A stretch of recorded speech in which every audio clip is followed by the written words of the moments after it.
today's Thursday, May 26th, and last night I was editing a video and I was up pretty late. It was around 1 a.m. when I came to bed.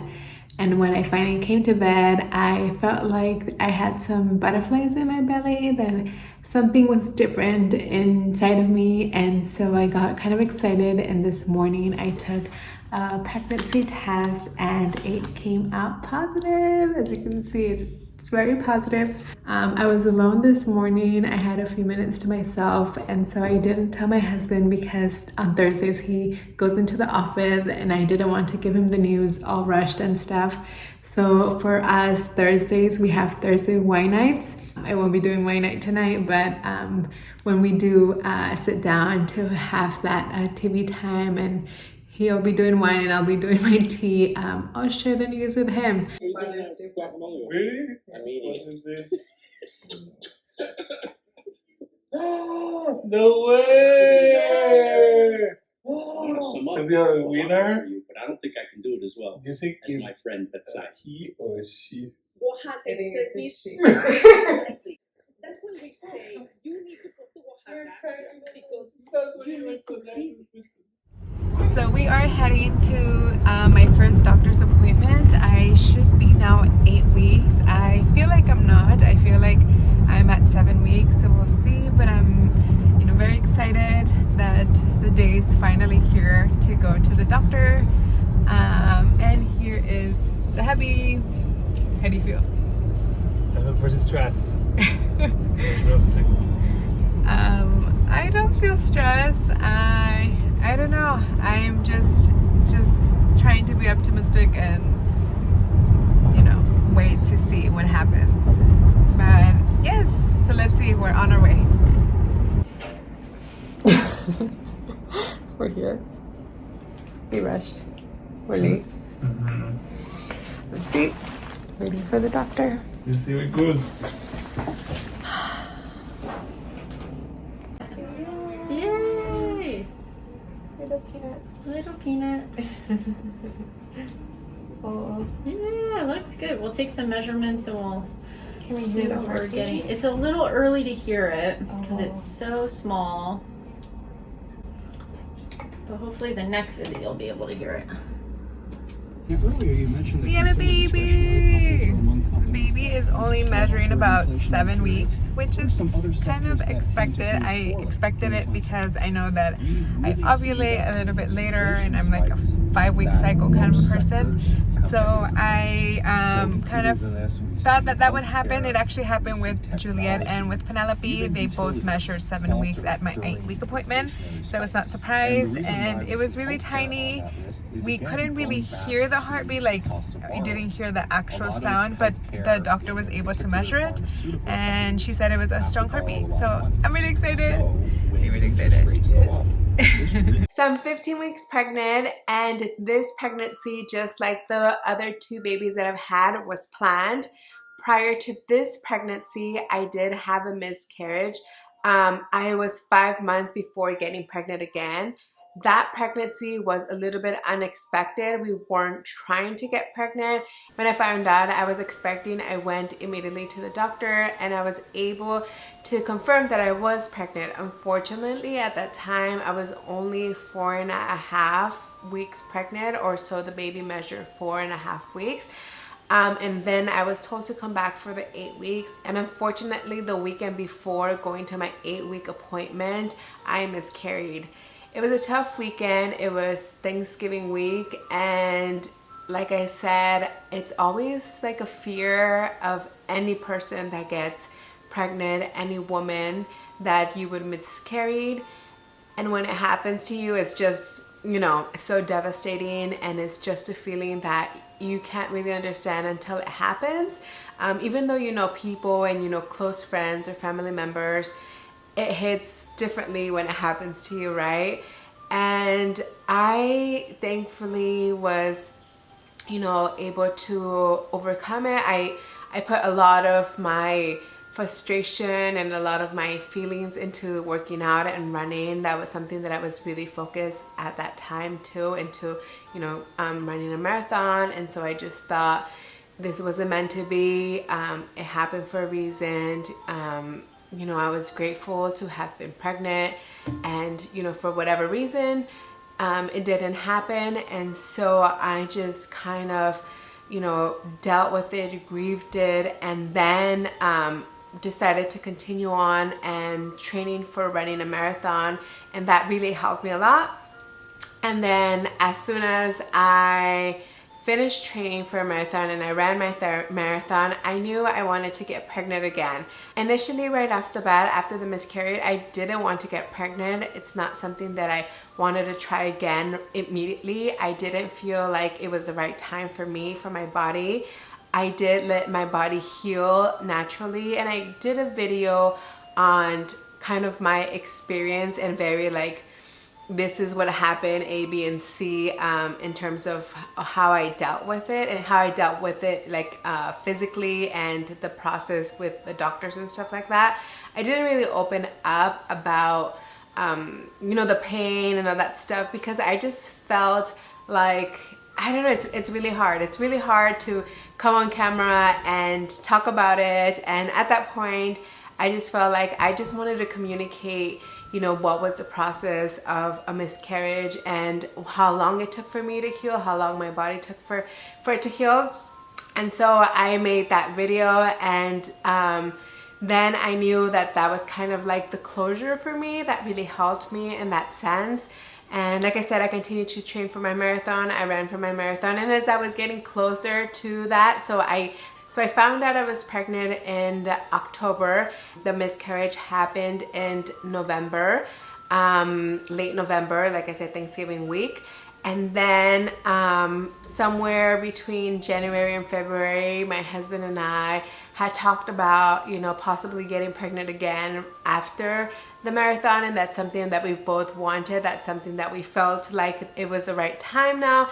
And so I ran my marathon in March, and TMI, I was having my period that day, like that I ran the marathon, which it was great, no biggie, right? And then right after, so that was March, and then in April we decided that we were gonna try. I ended up buying a kit that would tell me when I was ovulating, those ovulation sticks. I don't know if you guys seen the packages. The one I bought had like, I don't know how many, like 90 ovulation sticks and like 30 pregnancy sticks. And I find that the pregnancy ones are very convenient to have, because they're super expensive to just buy one box, you know, like the clear answer, what is it called? It's like super expensive. So having those strips is really nice. I ended up using it for the month of April, and it didn't work, or at least I felt like I wasn't really reading the sticks right. And when I thought it was a time and we tried, and you know, everything happened, it said that you know, that was my ovulation time.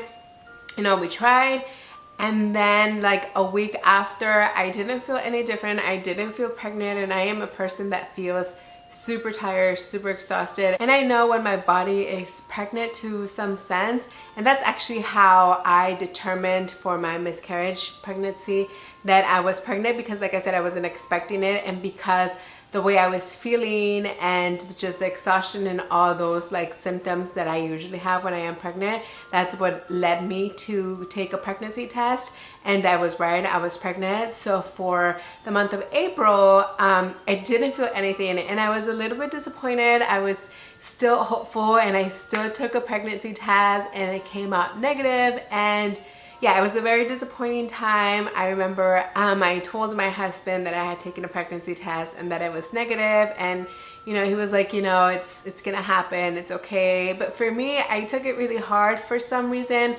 I have been extremely lucky and blessed that for Juliet, we tried and we got pregnant. For Penelope, we tried and we got pregnant. So this was kind of hard for me to think that maybe it wasn't going to be as easy, that maybe I had to do something with a miscarriage.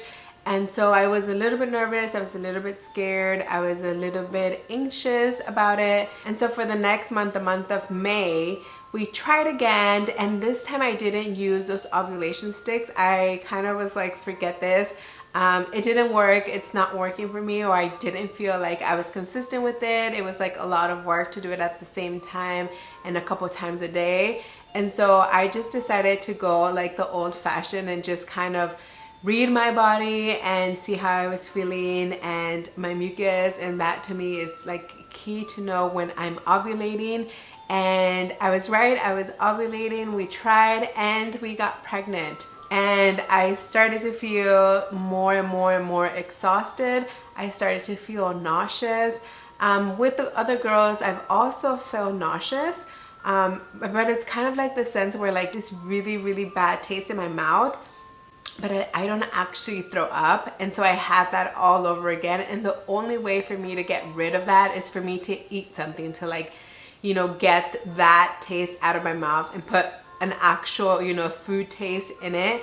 And I just feel like that's like the worst, because just initially I feel like already with like the first 2 weeks, 3 weeks, 4 weeks, I gained so much just because I'm munching on everything that is like has a strong taste, so that I'm able to like get over the fact that I have this nasty taste in my throat and my mouth. But anyway, so I ate a lot, I slept a lot, because I was just really tired, really exhausted, really sleepy. This time around, I actually ended up throwing up when I was closer to that 13, 14, and now even this week at 15. I feel a little bit like a gag reflex when I brush my teeth, and I've actually thrown up when brushing my teeth, which is a little bit weird.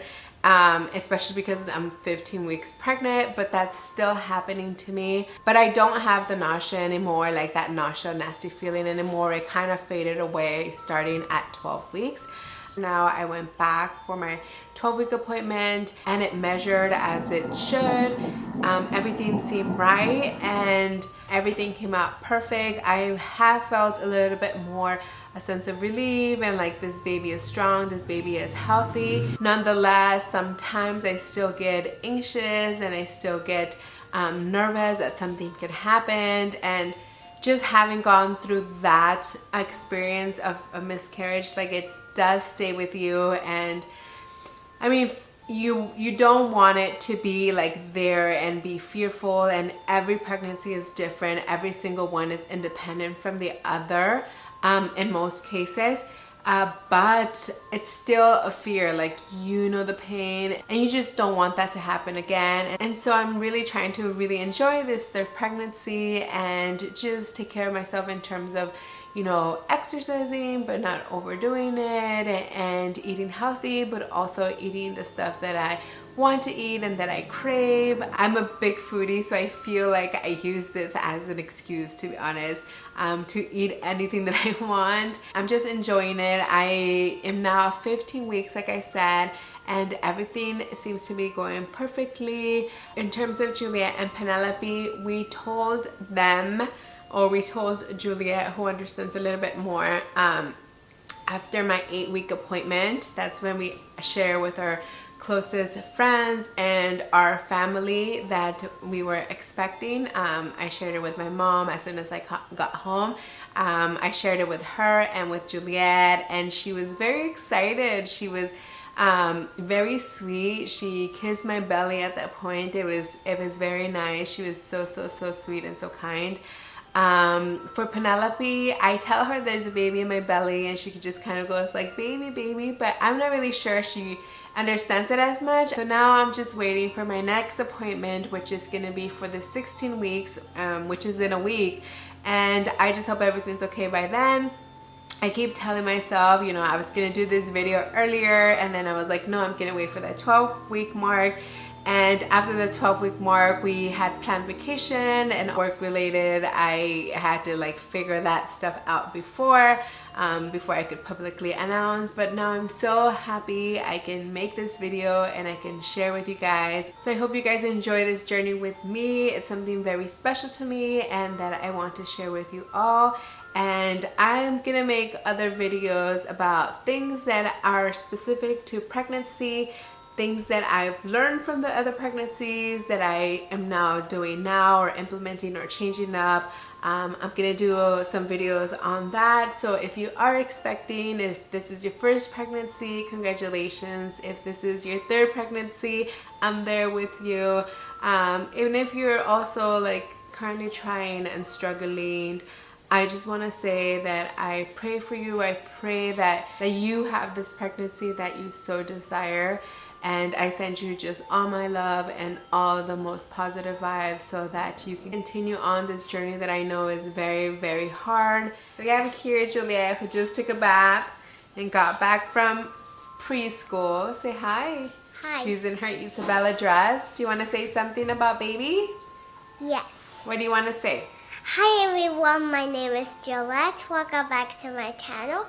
Today, Abu is right here, and then there's a baby in mommy's belly, so that's why we want to take care of the baby, so it can be safe in our house. So if we want to go somewhere, we need a car. We also went to Vancouver.